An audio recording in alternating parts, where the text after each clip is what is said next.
Beracaralah, berbicaralah melalui hamba-Mu, dan setiap kami siap untuk mendengarkan kebenaran firman-Mu pada sepanjang malam hari ini Tuhan. Terima kasih Bapa, kami mengucap syukur hanya di dalam nama Yesus. Haleluya, amin. Amin. Salam, selamat malam Bapak Ibu, senang sekali bisa kembali ke sini. Saya mengucapkan terima kasih untuk Pak Imam, ya, Bu Desi, Bu Feni, tim yang luar biasa di pemuritan yang digalangkan atau dirancangkan oleh Pak Imam dan tim. Nah, pada malam hari ini ada 3 topik ya yang akan saya bagikan. Ini 3-tiganya berbicara tentang Roh Kudus. Topik yang ke-14 ini berbicara tentang kuasa dari hidup yang dipenuhi oleh Roh. Kuasa dari hidup yang dipenuhi oleh Roh.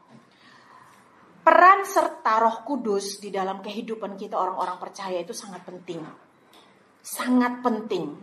Oleh karena itu kenapa Tuhan Yesus ketika dia mau pergi, dia katakan kepada murid-muridnya bahwa dia akan mengirimkan atau memberikan seorang penolong bagi kita, bagi murid-muridnya. Untuk apa? Karena kehidupan kita tanpa seorang penolong itu tuh kita sepertinya berjalan sendiri. Bapak, Ibu, teman-teman. Saya pernah di dalam posisi itu. Saya udah menjadi orang Kristen sekitar 6 tahun, 7 tahun, 6 tahun sebelum saya masuk Charis. Tapi saya merasa bahwa saya hidup itu seperti orang hidup tapi mati. Hidup enggan, mati tak mau. Saya selalu membahasakan seperti kerakap di atas batu ya, hidup enggan, mati tak mau. Itu benar. Karena apa? Karena kehidupan kita tanpa Roh Kudus, tanpa peran seorang penolong di dalam kehidupan kita akan terus bergumul dengan sakit penyakit, dengan situasi keadaan yang ketika kita berhadapan dengan hal itu kita nggak tahu bagaimana cara kita menghadapinya. Yang jatuhnya kita menyalah-nyalahkan Tuhan. Kita berpikir bahwa oh iya Tuhan, terima kasih Engkau jadikan masalah ini membentuk aku seperti emas di dalam perapian. Itu orang Kristen suka menganalogikannya seperti itu ketika mereka berada di dalam satu situasi atau keadaan. Tapi Bapak Ibu, Tuhan tidak pernah menguji kita. Tuhan tidak pernah menimpakan sesuatu hal yang buruk dalam hidup kita untuk mengajar kita. Tuhan hanya mengajar kita melalui setiap kebenaran firman-Nya. Ya, di 2 Timotius 3 ayat 16 mengatakan bahwa setiap atau segala tulisan yang diilhamkan oleh Allah itu bermanfaat untuk mengajar, mendidik, menuntun orang kepada kebenaran, menyatakan kesalahan, bukan melalui sakit penyakit. Jadi kenapa Roh Kudus itu sangat penting di dalam kehidupan kita? Coba kita buka di Lukas 16 ayat 15 sampai 17. Ini adalah perkataan Yesus. Dia katakan begini kepada murid-muridnya. Lalu ia berkata kepada mereka, pergilah ke seluruh dunia, beritakanlah Injil kepada segala makhluk. Siapa yang percaya dan dibaptis akan diselamatkan, tetapi siapa yang tidak percaya akan dihukum. Tanda-tanda ini akan menyertai orang-orang yang percaya. Mereka akan mengusir setan-setan demi namaku. Mereka akan berbicara dalam bahasa-bahasa yang baru bagi mereka. Mereka akan memegang ular dan sekalipun mereka minum racun maut, mereka tidak akan mendapat celaka. Mereka akan meletakkan tangannya atas orang sakit dan orang sakit itu akan sembuh. Semua tanda-tanda ini hanya akan mengikuti orang-orang percaya yang sudah mengalami atau menerima Roh Kudus itu di dalam kehidupan mereka. Mengizinkan Roh Kudus itu berperan serta di dalam kehidupan mereka. Bapak Ibu, Tuhan tuh gak menciptakan kita seperti robot. Kita punya kehendak bebas. Tuhan sudah menyediakan segala sesuatu bagi kita. Roh Kudus telah diberikan, telah dikirim oleh Tuhan Yesus ketika dia naik ke surga. Dia katakan, aku pergi supaya penolong itu, penghibur itu datang kepadamu. Kalau aku tidak pergi, sang penghibur atau penolong itu gak akan datang kepadamu. Jadi Tuhan udah menyediakan itu bagi kita, tinggal kita saat ini mau menerima dia atau tidak. Mau melibatkan dia di dalam kehidupan kita atau tidak. Bapak Ibu, kita tuh beragama, tapi belum tentu kita bertuhan. Beragama dan bertuhan itu beda. Beragama kita berjalan dengan semua perbuatan kita. Tetapi ketika kita bertuhan, yang kita mau adalah ada hubungan, timbal balik antara kita dengan Dia. Hubungan tidak akan terjadi tanpa adanya seorang penolong di dalam kehidupan kita. Roh Kudus, firman Tuhan mengatakan bahwa Dia bersyafaat bagi kita setiap saat. Bahkan ketika kita lalai pun, kita alpa pun, Dia selalu bersyafaat. Oleh karena itu ketika kita di dalam melakukan kesalahan, ada hati kecil di dalam kita mengatakan, jangan anakku, gak boleh begitu. Ayo berbalik. Itu kenapa? Karena Roh Kudus selalu bersyafaat bagi kita. Jadi semua hal ini kita akan berani pergi dan jadikan semua bangsa murid ketika kita sudah menerima Roh Kudus itu di dalam kehidupan kita. Saya selama 7 tahun, saya percaya kepada Yesus, tapi saya tidak berani bahkan share satu ayat pun di media sosial saya. Kenapa? Takut. Tidak ada keberanian. Kenapa? Saya belum menerima Roh Kudus itu di dalam kehidupan saya. Saya tahu Allah Bapa, Allah Putra, Allah Roh Kudus, tapi saya gak pernah melibatkan Dia di dalam kehidupan saya. Oleh karena itu saya tidak pernah berani untuk menyaksikan Dia sebagai Tuhan dan Juru Selamat di dalam kehidupan saya. Yang ada hanya ketakutan. Tetapi ketika Roh Kudus itu ada di dalam kita nggak akan berusaha, aku harus berani. Enggak, itu akan otomatis mengalir. Keberanian itu tuh muncul dalam hati kita untuk menyatakan Dia melalui kehidupan kita. Jadi di dalam Alkitab ada beberapa baptisan, banyak banget baptisan yang diajarkan. Tapi di sini saya hanya sedikit. Saya percaya Bapak Ibu sudah menerima tentang pelajaran tentang baptisan air, ya, sudah menerima pelajaran tentang keselamatan lahir baru. Nah, keselamatan lahir baru kita membahasakan dengan baptisan ke dalam tubuh Kristus. Dimana ketika kita dengan mulut mengaku, ya Roma 10 ayat 90 mengatakan, ketika kita dengan mulut mengaku hati percaya, kita diselamatkan. Nah, ketika kita diselamatkan, Roh Kudus membaptis kita ke dalam tubuh Kristus, di mana ketika kita mengaku Yesus, roh kita dan roh Tuhan itu menjadi satu. Roh kita dihidupkan kembali, disempurnakan kembali. Kita kembali diadopsi sebagai anaknya. Kenapa? Karena ketika manusia jatuh ke dalam dosa, semua manusia kehilangan kemuliaan Allah, kehilangan jati dirinya, kehilangan identitasnya. Tetapi ketika dengan mulut mengaku hati percaya, kita dibaptis ke dalam tubuh Kristus. Oleh karena itu firman Tuhan katakan bahwa kita ini adalah baitnya. Kita ini adalah tubuh Kristus, di mana rohnya itu tinggal dan diam di dalam kita. Di 1 Korintus 12 ayat 13 mengatakan, kita semua telah dibaptis ke dalam satu tubuh oleh satu roh, baik orang Yahudi atau orang Yunani, baik hamba atau orang yang bebas, dan kepada kita semua telah diberikan roh yang sama. Roh Kristus, ya, itu berbeda. Roh yang diperbaharui di dalam Kristus berbeda dengan kita dibaptis oleh Roh Kudus. Roh yang diperbarui di dalam Kristus artinya kita lahir baru. Ya, mungkin Bapak Ibu kita menjadi orang Kristen dari kecil, ya, ngikut papa mama orang tua atau opa oma, kakek nenek. Tapi belum sekali-kali pun kita mengakui Dia sebagai Tuhan secara pribadi di dalam kehidupan kita. Dan hal yang kedua, setelah kita udah lahir baru, biasanya kita akan mau melegalkan status kita di hadapan banyak orang dengan kita menyatakan diri kita baptis selam. Kita menyerahkan diri kita baptis selam untuk melegalkan status kita di hadapan manusia dan juga di hadapan Tuhan. Ya, di Roma 6 ayat 4 mengatakan, dengan demikian kita telah dikuburkan bersama-sama dengan Dia oleh baptisan dalam kematian, supaya sama seperti Kristus telah dibangkitkan dari antara orang mati oleh kemuliaan Bapa, demikian juga kita akan hidup dalam hidup yang baru. Jadi melalui baptisan air artinya kita menyatakan diri kita bahwa kita saat ini bukan milik kita lagi. Ya, Galatia 2 ayat 20 mengatakan, dengan ini aku hidup, tetapi bukan lagi aku yang hidup, melainkan Kristus yang hidup di dalam aku. Kita menyatakan bahwa aku mati bersama-sama dengan Kristus dan bangkit bersama-sama dengan Dia. Dan yang terakhir, yang ketiga adalah baptisan Roh Kudus yang malam ini akan kita bicarakan. Coba kita sama-sama buka di Yohanes 1 ayat 33. Dia katakan begini. Dia yang mengutus aku untuk membaptis dengan air telah berfirman kepadaku, jikalau engkau melihat roh itu turun ke atas seseorang dan tinggal di atasnya, dialah itu yang akan membaptis dengan Roh Kudus. Bapak Ibu, yang membaptis kita ke dalam Roh Kudus itu bukan pendeta, bukan saya atau bukan siapapun, kakak rohani, bapak rohani, ibu rohani.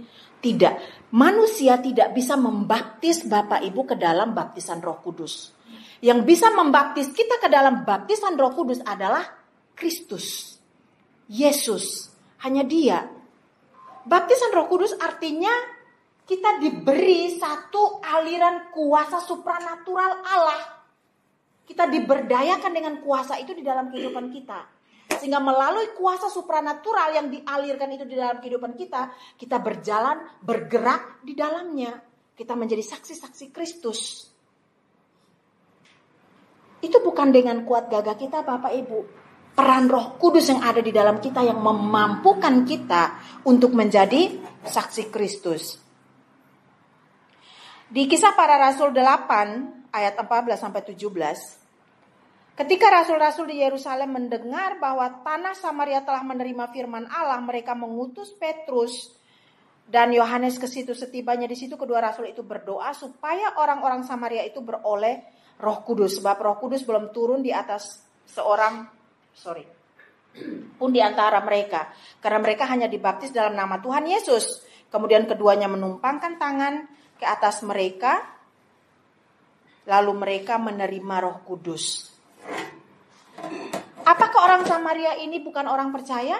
Mereka adalah orang-orang percaya. Mereka udah jadi orang Kristen. Kenapa? Karena Petrus sudah memberitakan, bukan Petrus. Nanti Bapak Ibu baca di Kisah Para Rasul ada satu, saya lupa namanya. Jadi dia diutus ke situ untuk memberitakan tentang Kristus di situ, dan mereka menerima Yesus sebagai Tuhan dan Juru Selamat di dalam kehidupan mereka. Tetapi mereka belum menerima Roh Kudus. Makanya ketika ditanya tentang Roh Kudus, mereka bilang, siapa itu Roh Kudus? Kami bahkan belum pernah mendengarnya. Dan ketika Petrus dan Yohanes memberitakan tentang Roh Kudus dan menumpangkan tangan atas mereka, mereka menerima baptisan Roh Kudus itu. Dan mulai ada bahasa-bahasa baru yang muncul. Mereka berbicara dengan bahasa-bahasa lain yang bisa dimengerti oleh orang-orang dari berbagai negara. Padahal mereka belum pernah ke tempat itu. Tetapi Roh Kudus memberdayakan mereka dengan bahasa-bahasa baru sebagai tanda.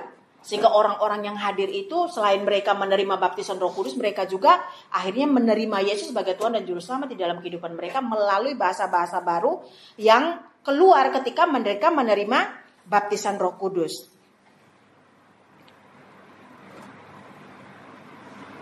Di Lukas 9 ayat 1-6, maka Yesus memanggil ke-12 muridnya lalu memberikan tenaga dan kuasa kepada mereka untuk menguasai setan-setan dan untuk menyembuhkan penyakit-penyakit. Setelah itu dia mengutus mereka. Bapak Ibu, keberadaan kita dengan pengikut murid-murid Kristus pada waktu itu, murid-murid Kristus mereka pergi, mereka mengusir setan-setan, menyembuhkan orang sakit. Yesus secara pribadi memberikan mereka kuasa dan otoritas untuk melakukan itu. Tetapi kita saat ini, kita bisa jauh melampaui dari semua itu. Kenapa?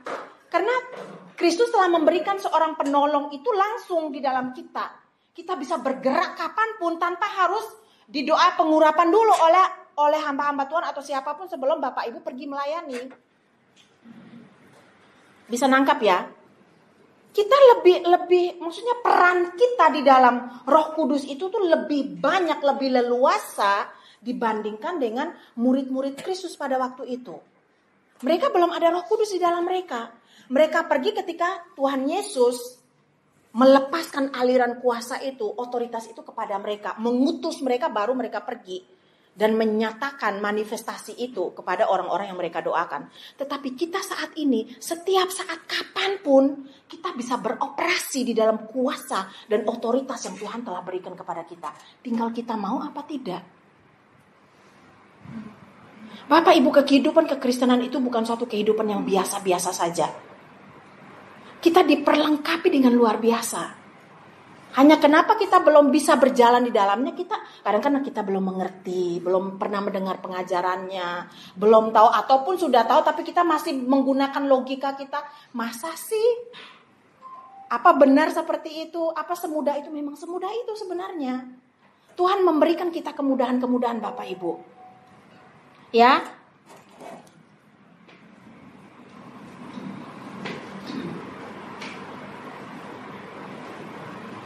Jadi dengan baptisan Roh Kudus itu memberikan kita kuasa. Oke, 5 menit lagi. Ya. Baptisan Roh Kudus memberikan kita kuasa. Kuasa apa saja yang diberikan kepada kita? Yang pertama, kuasa untuk memerdekakan atau membebaskan roh kita untuk berkomunikasi langsung dengan Allah. Dengan kita menerima baptisan Roh Kudus akan ada satu bahasa baru yang keluar, mengalir dari dalam kita. Membebaskan roh kita, membebaskan jiwa kita, akal pikiran kita untuk kita bisa langsung berkomunikasi dengan Bapa. Roh dengan roh. Kita nggak perlu mengerti. Iblis pun tidak akan mengerti apa yang kita bicarakan dengan Bapa. Hal yang kedua adalah kuasa untuk memiliki keberanian dalam menghadapi penganiayaan. Saya ingat sekali ketika saya pertama kali pulang ke kampung saya, ke rumah saya setelah saya sudah lahir baru. Saya pulang dan itu penganiayaan, puji Tuhan saya nggak pernah menerima penganiayaan secara fisik ya, dipukul atau dimacam-macamin seperti cerita-cerita orang.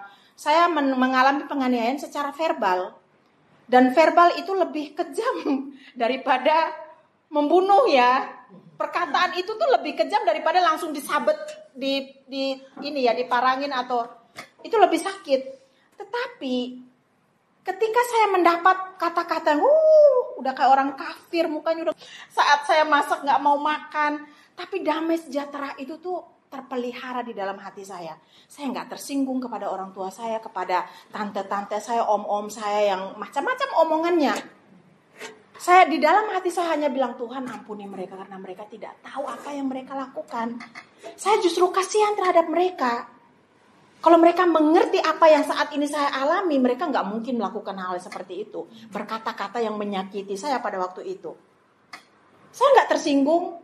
Saya bisa tinggal di situ sampai suatu ketika ada pernikahan ada sepupu saya. Dan saya memang dulunya itu berjilbab 1 kali 24 jam.